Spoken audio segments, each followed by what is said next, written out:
Everyone, welcome back to my channel, BA Detailing. Myself Nandini Priyadarshini Das. As you know कि हमारे पास अभी बहुत time कम है CST and OAPS के लिए प्रिपरेशन करना है।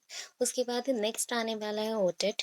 सो JT है, OTET है, बहुत कुछ आने वाला है, तो हमें प्रिपरेशन वैसे स्ट्रांगली करना पड़ेगा। एंड उसके साथ अभी नेक्स्ट टॉपिक पे हम चल रहे बायोलॉजी के। दैट इज़ मैं कंप्लीट बायोलॉजी को पकड़ रही हूँ। उसमें से बहुत से क्वेश्चन आएंगे बिकॉज लिविंग ऑर्गेनिज्म की क्लासिफिकेशन जूलॉजी में भी है एंड बॉटनी में भी है। सो ऐसे क्वेश्चंस आ सकते हैं और भी कुछ क्वेश्चंस हैं। मैंने आज हाफ पार्ट के क्वेश्चंस दिए हैं, कल मैं पूरा क्वेश्चंस दे दूंगी।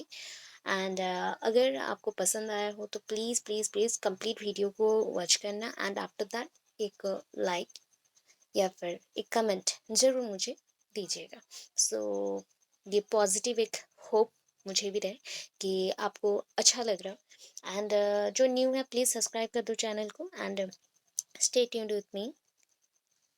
चलो फर्स्ट क्वेश्चन से पहले मैं कुछ पॉइंट्स टू रिमेंबर है। दैट इज मैंने प्रीवियस OSTET में भी क्वेश्चंस देखा एंड उससे पहले भी CST एंड जो क्वेश्चंस मैं देख रही हूँ उसके अकॉर्डिंग मैं आपको कुछ पॉइंट्स टू रिमेंबर करवा रही हूँ। दैट इज बायोलॉजी मीन्स क्या होता है bio and logy, that is a logy logos word से आया तो study, that is a knowledge of life science के ऊपर या लाइफ लिविंग थिंग्स के ऊपर जो नॉलेज होता है दैट इज कॉल्ड बायोलॉजी। ये तो हमें पता है, ब्रांच ऑफ साइंस होता है। एंड उसके बाद नेक्स्ट पॉइंट आता है that is the father of biology. Father of biology Aristotle है। फादर ऑफ बॉटनी थियोफास्टस है, Theophrastus. And normally father of zoology again Aristotle है। तो एरिस्टोटल इंपॉर्टेंट है, प्लीज इसको रिमेंबर करिए, ऐसे क्वेश्चन आ सकते हैं। अगेन जो टर्म है that is a term biology was given by whom, Lamarck and Treviranus. That is a Treviranus. So Lamarck and Treviranus, ये इंपॉर्टेंट है, इसको रिमेंबर करके रखिए। That is a Lamarck and Treviranus. Okay, so इतने points हो गए। अभी इसके बाद नेक्स्ट देख लो, दैट इज क्लासिफिकेशन। नॉर्मली आप लोग जानते हो क्लासिफिकेशन कितने टाइप्स के हैं। There are three types of classification according to the ancient period of biology. उसके अकॉर्डिंग थ्री टाइप्स हैं। That is the artificial classification. ये आर्टिफिशियल क्लासिफिकेशन सम कैरेक्टर्स को लेके था, की कैरेक्टर्स हम मेंशन करते थे, की कैरेक्टर्स को लेके ही हम स्पीसीज को आइडेंटिफाई करते थे। सो उसके according that is called the artificial classification. And next है नेचुरल और phenetic classification. Natural and phenetic classification means some observable characters. That means मैं एक स्पेसिस हूँ, आप एक स्पेसिस हो, दोनों स्पेसिस के अंदर जो सेम सेम पॉइंट्स हैं या ऑब्जर्व कर सकते हैं हम, कंपेयर कर सकते हैं, उसके बेसिस पे होगा ऑब्जर्वेबल कैरेक्टरिस्टिक्स। एंड लास्ट रहा फाइलोजेनेटिक। फाइलोजेनेटिक जहाँ पे टर्म्स रहता है ना, that is related to your relationship. That means relationship with the ancestors. Ancestors जो हमारे स्पीसीज थे उसके साथ हमारे कैरेक्टरिस्टिक्स कितने मैच होते हैं उसके बेसिस पे है। तो उसके बेसिस पे क्लासिफिकेशन है। क्लासिफिकेशन हम टेक्सोनॉमी मेंशन किए थे, केमोटेक्सोनॉमी।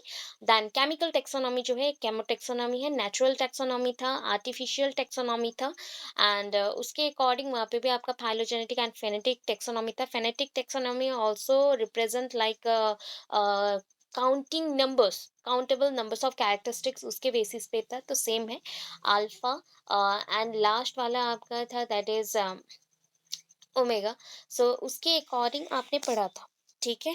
इसके बाद नेक्स्ट आता है, मैं कुछ पॉइंट्स आपको मेंशन करती हूँ बिकॉज फाइलोजेनेटिक से कुछ कुछ पॉइंट्स आ रहे हैं, बहुत ही इंपॉर्टेंट पॉइंट था। तो फाइलोजेनेटिक जो मतलब first of all living organism में जो फाइलोजेनेटिक को डिस्कवर किए थे दैट इज वो क्लासिफिकेशन जो दिए थे Engler and Prantl. Engler and Prantl, ऐसे स्वट क्वेश्चंस आते हैं, इंपॉर्टेंट है। बेसिकली हर दिन रिमेंबर करना है, 4 से 5 मिनट का मैं कुछ दूंगी कंसेप्ट, उसको रिमेंबर कर लो तो फिक्स्ड हो जाएगा सारे एग्जाम्स के लिए। Engler and Prantl, Engler and Prantl. Then again और एक आए, दैट इज ये लिविंग ऑर्गेनिज्म के लिए क्लासिफिकेशन था। प्लांट्स के बेसिस पे भी ये किसी ने क्लासिफिकेशन दिया फाइलोजेनेटिक क्लासिफिकेशन, तो वो है हचिनसन। हचिनसन क्लासिफिकेशन हम मेंशन करते हैं। एंड उनका जो क्लासिफिकेशन था स्पेशली बेंथम हुकर क्लासिफिकेशन के ऊपर बेस्ड था। बेंथम हुकर के जो classification identification of characteristics of plants था उसके बेसिस पे ही था ये क्लासिफिकेशन। ये जो टर्म है दैट इज ये टर्म जो है फाइलोजेनेटिक, फाइलोजेनेटिक को हम क्लैडिस्टिक भी मेंशन करते हैं, एंड इसको जो टर्म गिवन है वो टर्म किसने दिया? हैकेल ने, Ernst Hückel, Ernst Haeckel. So I hope इतना इन्फॉर्मेशन बहुत इनफ है क्वेश्चंस करने के लिए। थोड़ा थोड़ा मैं रिमेंबर करवा रही हूँ, जो भी रिकॉल नहीं कर सकते उनके लिए। एंड उसके बाद हम पढ़ेंगे दैट इज कितने टाइप्स के किंगडम्स हैं, दैट इज किंगडम क्लासिफिकेशन। तो अदर क्लासिफिकेशन में मेंशन करते हैं, हम जानते हैं कि as you know there are five types of classification, five types of kingdom classification. That means two kingdom, three kingdom, four kingdom, five kingdom and six kingdom. अभी कैसे याद रखना है, रिमेंबर कैसे करना है? तो फर्स्ट ऑफ ऑल ना, अगर बिफोर क्राइस्ट का चलते हैं या बिफोर क्राइस्ट के पीरियड में चलते हैं, तो उस टाइम में भी क्लासिफिकेशन स्टार्ट हुआ था। तो उस टाइम में स्पेशली क्लासिफिकेशन किसने किया? एरिस्टोटल ने। एरिस्टोटल ने बहुत सारे स्पीसीज को, that is number of thousands of species of plants and animals को उन्होंने क्लासिफाइड कर दिया दो ग्रुप्स में। That is a blooded group and non blooded group. Blooded group that means living organism having bloods or made up of their body is made up of blood, but the living organism without blood, that is plant groups. Again plants को उन्होंने shrub trees and herbs में divide किया, herbs trees and shrubs में divide कर दिया। इतना ही याद रखें।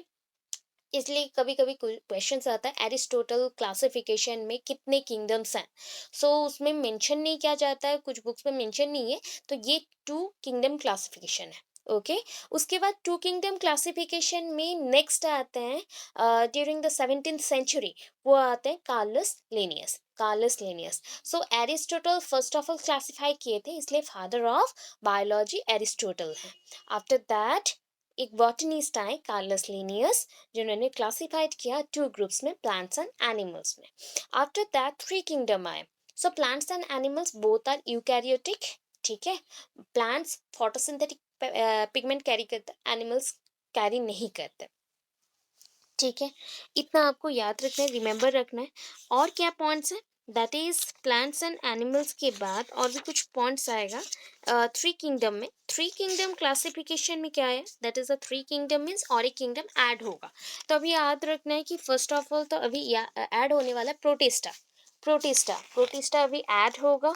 फोर्थ में क्या होगा? मोनेरन्स ऐड होंगे, दैट इज मोनेरा ग्रुप। सो यहाँ पे थ्री किंगडम क्लासिफिकेशन किसने दिया? Three kingdom classification, Ernst Hückel classification और थ्री किंगडम क्लासिफिकेशन, जिन्होंने प्रोटिस्टा को ऐड किया। अच्छा, प्रोटिस्टा के ऊपर मैं पॉइंट्स कुछ कल आपको रिमेंबर करवा दूंगी। दैट इज आप एक बार सुन लेंगे तो पॉइंट्स याद रहे तो शॉर्ट क्वेश्चन उसके बेसिस पे ये एमसीक्यूज आए तो बहुत बेटर रहेगा। उसके बाद नेक्स्ट हुआ कि फोर किंगडम क्लासिफिकेशन है। तो फोर किंगडम क्लासिफिकेशन में मेंशन किया है, that is four kingdom classification में आपका ऐड होगा मोनेरन्स, एंड ये डिस्कवर किया था कोपलैंड ने, COPELAND, Copeland. Then five kingdom classification, that is an important classification, R.H. Whittaker, which include another kingdom with above four kingdoms, that is a fungi, fungi आ गया अभी, ठीक है। अभी फंगाई आ गया। सो आपके पास R.H. Whittaker क्लासिफिकेशन बहुत important है। Fifth kingdom classification और five kingdom classification, that is पहले क्या है आपका प्लांट्स एनिमल्स तो हो गए, उसके साथ एक ग्रुप आया प्रोटिस्टा, दैन मोनेरा, मोनेरा आया, मोनेरा के साथ फंगी आया।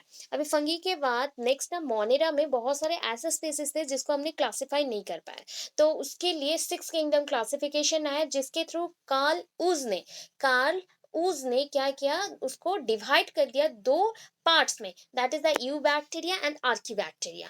आर्कीबैक्टीरिया एंशियंट है एंड यू बैक्टीरिया थोड़ा सा मॉडिफाइड हो गया है, मॉडिफाइड फॉर्म में प्रेजेंट है, तो that is called you bacteria को हम ट्रू बैक्टीरिया मेंशन करते हैं। आर्कीबैक्टीरिया प्रीमिटिव है, बहुत ही एंशियंट है, एंड समटाइम्स ये जो बैक्टीरियाज हैं प्रॉपरली कुछ आरएनएस को कंटेन करते हैं, नॉन सेलुलोजिक हैं, प्रोटीन्स हैं, मेड अप ऑफ प्रोटीन्स हैं, एटसेट्रा, ठीक है। फर्मेंटेशन में हेल्प करते हैं, गैसेस प्रोडक्शन में हेल्प करते हैं, सीवेज में हेल्प करते हैं, एब्जॉर्प्शन ऑफ सोलर रेडिएशन में हेल्प करते हैं। इतने पॉइंट्स को रिमेंबर करके रखिए, बहुत सारे इंपॉर्टेंट पॉइंट्स हैं ये। सो इसके बाद मैक्सिमम टू मैक्सिमम मैं 25 क्वेश्चन दूंगी, 25 के विद इन हो जाएगा, बिकॉज इसमें से इंपॉर्टेंट जितने क्वेश्चन लगे मैं दे दी, तो इसके अंदर ही जो क्वेश्चन आना है इतने ही आएंगे, तो वैसे क्वेश्चन अभी प्रैक्टिस होते रहेंगे। So please join me, join my YouTube channel also, okay. Okay, so first question है which among the following best describe the word growth in living organism? कौन सा पॉइंट होगा? देखिए कुछ इजी क्वेश्चंस पे आएंगे. Increase in mass either due to accumulation or due to change that body undergoes internally. Increase in mass due to internally cell division and increase in number due to replication are the twin characteristics of growth. All living organisms grow throughout their life. Growth is a sufficient characteristic to determine whether an organism is living or non living. तो इसमें से आपको कौन सा लगता है? That is आपको मैं बता दूं, यहाँ पे all living organism grow through out their life, ये पॉइंट हो नहीं सकता. Through out the life growth नहीं शो करता है. एंड सफिशियंट कैरेक्टरिस्टिक्स नहीं है जहाँ पे हम ये डिसाइड करते हैं ये लिविंग है या नॉन लिविंग है. उसको छोड़ के भी और दो पॉइंट्स हैं जो उसमें से आपको याद रखना चाहिए. जो भी ग्रोथ शो करता है दैट मीन्स जो लिविंग ऑर्गेनिज्म है ग्रोथ दिखाते हैं वो रेप्लिकेशन करता है. विदाउट रेप्लिकेशन ये हो नहीं सकता. सेल डिवाइड एंड रेप्लिकेशन के थ्रू ही होगा. तो correct answer is B. Option number B is the correct answer. Next चलते हैं नेक्स्ट क्वेश्चन. इसको मार्क कर लीजिएगा option number B and PDF I share in the group. Okay, so next is चलते हैं नेक्स्ट क्वेश्चन पे. that is reproduction in planaria takes place through dash. Again मैं बोल रही हूँ, रिपीट कर रही हूँ, reproduction in planaria takes place through dash. अभी प्लानेरिया क्या शो करता है? अभी मैं बता दूँ, यहाँ पे चार ऑप्शन है. Budding, binary fission, asexual spores, fragmentation. So यहाँ पे जो बडिंग है, बडिंग हाइड्रा करता है. बाइनरी फिजन, एसेक्सुअल जो स्पोर्स होते हैं वो कौन शो करेंगे? एसेक्सुअल स्पोर्स फंगी शो करेंगे. बाइनरी फिजन नॉर्मली आपका मोनेरन्स कहते हैं. दैट इज मोनेरन्स के अंदर अगेन जो आपके हो जाएंगे. वर्डिंग अगर हाइड्रा करता है तो बाइनरी फिजन एमीबा कर देगा. एंड फ्रेगमेंटेशन आपका प्लानेरिया करता है. फ्रेगमेंटेशन आपका प्लानेरिया करता है. उसके अकॉर्डिंग आंसर हो गया ये. देन नेक्स्ट चलते हैं. Reproduction is a sufficient condition to determine whether a thing is living or non living. whether a thing is living and non living एक सफिशिएंट कंडीशन देता है एक ऑर्गेनिज्म को आइडेंटिफाई करने के लिए. हाँ, अगर यहाँ पे डीएनए या रेप्लिकेशन या सेल डिवीजन का point. So reproduction is a sufficient condition to determine whether a thing is living और नॉन लिविंग. इसके लिए ये स्टेटमेंट ट्रू है. क्या होगा? ट्रू होगा. देन नेक्स्ट चलते हैं. नेक्स्ट क्वेश्चन है sexual reproduction takes results in variation of the progeny from the parents. Okay, sexual reproduction की वजह से वेरिएशन होता है. What do you think are the appropriate reason? क्या है reason? Since sexual reproduction involves only gene from a single parent which undergoes modification to produce different traits in the progeny. Sexual reproduction involves gene from the both parents which undergoes modification to produce the traits that vary from the parents. It is due to the variation in the time or last option, that is the parent decide the traits of the progeny and design them accordingly. So आपका correct answer होगा क्या? That is 4 का B आपका correct answer है. That is sexual reproduction में both parents के gene mix up होते हैं. आफ्टर दैट फिफ्थ नंबर पे चलते हैं. Metabolism means dash division of cells, expansion of cells, sum total of all chemical reaction occurring in our body or production of progeny. That is called actually metabolism के through हम digest करते हैं and हमारे cell accumulate करता है बहुत सारे sources को, सोर्सेस ऑफ फूड को, न्यूट्रिशन को, एटसेट्रा को. सो उसके according this is called expansion of cell. This is a type of expansion of cell through the metabolism process. ये मेटाबॉलिज्म के थ्रू एक्सपांसन होता है सेल का. सो नेक्स्ट क्वेश्चन में चलते हैं 6 में. The action that the environment does on the organism, on an organism और on the organism is called dash. जो एक्शन आउटर से किसी के बॉडी के ऊपर आए दैट इज कॉल्ड स्टिमुली. उसको हम क्या मेंशन करते हैं? उसको हम बोलते हैं स्टिमुली. राइट, स्टिमुली होगा. देन नेक्स्ट क्वेश्चन आपका आ गया consciousness and cellular organization of the body are defining the features of living organism. Consciousness and cellular organization of the body defining the features of living organism. ये भी correct है, true है. Because इसके through आप conscious जितना रहेंगे obviously ये character consciousness वाला कैरेक्टर हम में ही है, हमारे अंदर है. एंड ऑर्गेनाइजेशन, सेलुलर ऑर्गेनाइजेशन हम ही स्टोर करते हैं. डिफरेंट लेवल्स के सेलुलर ऑर्गेनाइजेशन देते हैं डिफरेंट ऑर्गन्स के लिए, फॉर्मेशन के लिए, उसके फंक्शंस के लिए. Then next, what happens? The reactions that occur in the body are made to happen in the laboratory condition that they are said to be dash. So when the reactions that occur in the body are meant to happen in the laboratory condition, जो reaction आपके body के within होता है वो reaction अगर आप कोई laboratory condition में करते हो तो उस reaction को क्या बोलते हैं? Metabolic reaction, oxidation reaction, reduction reaction और living reaction. This is called living reaction. Metabolic, oxidation and reduction ये सारे chemical procedure है जो कि कहीं पे भी हो सकता है, ये body के within ही हो सकता है properly, but आउटर भी आप कर सकते हो कोई एक लेबोरेटरी कंडीशन में, बट ये सारे रिएक्शन का टोटल होता है लिविंग रिएक्शन, जहाँ पे ऑल टोटल रिएक्शंस पॉसिबल होते हैं। हम इक्वल कंडीशंस रखते हैं, जो कंडीशन हमारे इंटरनल बॉडी के अंदर है वही कंडीशन। देन नेक्स्ट, ये reaction takes place in laboratory rather than in a living body. एक लिविंग बॉडी में जो रिएक्शन होता है वो अगर वहाँ नहीं होके कोई एक लेबोरेटरी में हुआ तो उस कंडीशन को, उस रिएक्शन को हम क्या बोलेंगे? In situ, in vitro, instant, in house, that is called in vitro. अगर हमारे बॉडी के विद इन होता है इन विवो, अगर बाहर हो रहा है इन विट्रो, राइट। 10th में चलते हैं। Among the following statement pick the statement that best describes a living thing. All living things reproduce. Living organisms grow endlessly throughout their life. Living organisms are those that are self-replicating, evolving, self-regulating, interacting system capable of responding to the external stimuli.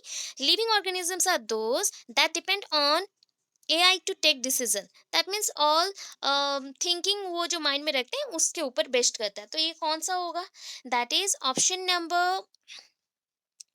B is the correct answer, because living organism grow करते endlessly throughout their life. ठीक है। No, sorry sorry, actually living organism grow करते हैं properly, but sometimes क्या होता है ना, इसको मैंने एक्सप्लेन नहीं किया इसलिए सॉरी बोली, क्योंकि ये लिविंग ऑर्गेनिज्म बेस्ट एक्सप्लेन करता है। हमें क्या करना है? स्टेटमेंट पिक करो जो कि बेस्ट एक्सप्लेन करता है लिविंग थिंग को।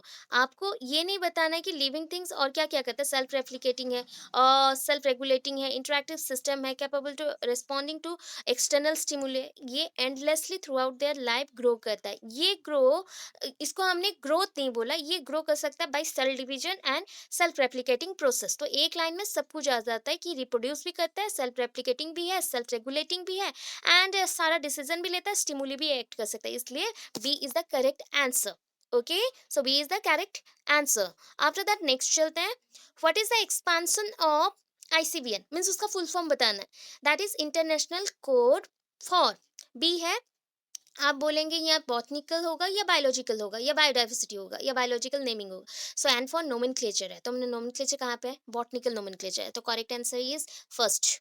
Okay, first one is the correct answer. Then next चलिए। अगेन मैं ना कुछ क्वेश्चंस अभी एरिस्टोटल एंड लीनियस के ऊपर दूंगी। This set of biology multiple choice questions, answer focuses on classification of organisms by Aristotle and Linnaeus. Okay, so Aristotle classification, और Aristotle जो क्लासिफाइड किए थे, classified the organism based on their dash. आपको याद रखना है जो एरिस्टोटल एंड कार्लस लीनियस है उन्होंने क्लासिफिकेशन दिया था, ये मॉर्फोलॉजिकल कैरेक्टर के बेस्ट ही है, रिप्रोडक्शन, सेलवर और इवोल्यूशनरी रिलेशनशिप के बेस्ट नहीं है। बिकॉज ये प्रिमिटिव टाइप का था क्लासिफिकेशन, तो उस टाइम में इतना सारा डिस्कवरी नहीं हुआ था थॉट्स की, इतने सारे थॉट्स की डिस्कवरी नहीं होते। Morphological characteristics, Aristotle's classification on plants, plants is based on the dash. Aristotle के क्लासिफिकेशन प्लांट्स के ऊपर, साइज के ऊपर है। अगर ये normally living organism that means animals के ऊपर होता तो ब्लड होता, क्या होगा? एनिमल्स के ऊपर होता तो ब्लड होता, अगर प्लांट्स के ऊपर है साइज होगा। Okay, this is the correct answer. After that next में चलते हैं। एरिस्टोटल क्लासिफिकेशन कंटेंट डैश, मैंने अभी आपको मेंशन किया था, that is the two kingdoms. Five kingdom किसका है? आर एच व्हिटेकर, ठीक है। Four kingdom Copeland, three kingdom that is Ernst Haeckel. So आपके रह गए क्या? Two kingdom, that is Aristotle. Aristotle and Aristotle के बाद कौन आए थे? दैट इज आप मेंशन कर सकते हैं आफ्टर एरिस्टोटल ये कार्लस लीनियस होगा, कार्लस लीनियस होगा। तो नेक्स्ट में चलते हैं again. Which of the following statements are correct? कौन सा स्टेटमेंट करेक्ट है? Aristotle classified the organism into five kingdoms, wrong है। Aristotle classification help in the classifying every organism, ये भी नहीं है। सो ये आपका नॉर्मली ये फोर है, फोर का क्वेश्चन और भी देखिए, ये तो रॉन्ग निकला। It didn't consider the cell structure of the organism. Yes, ये इन्होंने सेल स्ट्रक्चर नहीं देखा था, ब्लड के ऊपर किया था एंड साइज के ऊपर किया था। It consider the method of reproduction, no. So this one is the correct, C is the correct answer. After that next चलो, Linnaeus classified organisms into dash. Linnaeus ने क्लासिफाइड किया, कार्लस लिनियस ने, that is Plantae and Animalia. अभी मैंने आपको पढ़ाया था, that is a Plantae and Animalia होगा correct answer. So, which among the following is a major disadvantage of the Linnaeus and Aristotle classification? देखिए क्या क्या है, दोनों में ही प्रॉब्लम थी। It is based on the morphological character, ये तो disadvantage नहीं एडवांटेज है। This classification resulted in organisms that are of completely different in the same group. It considered the evolutionary relationship of the organisms, नहीं, they managed to include most almost every organism in their classification. तो option number B is the correct answer, because इसके through क्या हो गया ना, same group के ही बहुत सारे organisms after classification also same में ही रह गए। ठीक है, और मतलब ऐसा भी है कुछ एनिमल्स आके प्लांट्स के ग्रुप में भी रह गए। तो ये रॉन्ग चीज़ था, बिकॉज उन्होंने साइज के अकॉर्डिंग किया, मॉर्फोलॉजिकल कैरेक्टर के अकॉर्डिंग किया। तो this one is the major disadvantage, this one is the advantage, उसको छोड़ के सारे डिसएडवांटेज है, बट ये सबसे बड़ा डिसएडवांटेज था। ठीक है, उसके बाद next, Linnaeus classified organism based on their cell structure, ये ट्रू है या फॉल्स है? That is called false. मैंने अभी बोला मॉर्फोलॉजिकल कैरेक्टर्स के ऊपर था, तो ये फॉल्स है। ये मतलब फॉल्स वाला आंसर ही करेक्ट होगा, ये रॉन्ग है, तो ये करेक्ट आंसर है आपका, फॉल्स होगा। Then next, Linnaeus classified amoeba under dash. Linnaeus ने एमीबा को कहाँ पे रखा? तो हमारे अकॉर्डिंग दैट इज उन्होंने एनिमलिया में एमीबा को रख दिया, बिकॉज वो मूव कर सकता है, तो एनिमलिया को उन्होंने एनिमलिया में एमीबा को रख दिया। ओके, एंड लिनियस के अकॉर्डिंग तो यही ग्रुप थे, ये था और ये था, तो मोनेरा एंड प्रोटिस्टा तो था ही नहीं, तो एनिमलिया में उन्होंने रख दिया। Okay, then next question, classification of organism by Linnaeus and Aristotle didn't include many organisms, true और false? This is also true, बहुत सारे ऑर्गेनिजम्स को उन्होंने छोड़ दिया।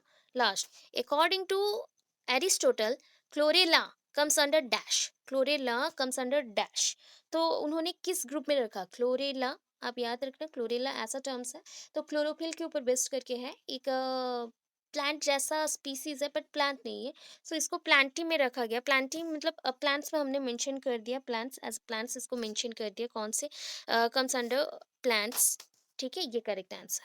सो आई होप आज का वीडियो आपको अच्छा लगा हो। सो अगर अच्छा लगा, do comments in the comment section कि इसका नेक्स्ट ले आऊँ कि नहीं। अगर बोलेंगे तो कल फिर से क्वेश्चन आएगा, एंड पॉइंट्स टू रिमेंबर मैं दे दूंगी, एंड ग्रुप में मैं आपको पीडीएफ सेंड कर देती हूँ। Okay, thank you so much, stay tuned, and please please please जो न्यू सब्सक्राइबर है, सब्सक्राइब कर दो चैनल को। Thank you so much.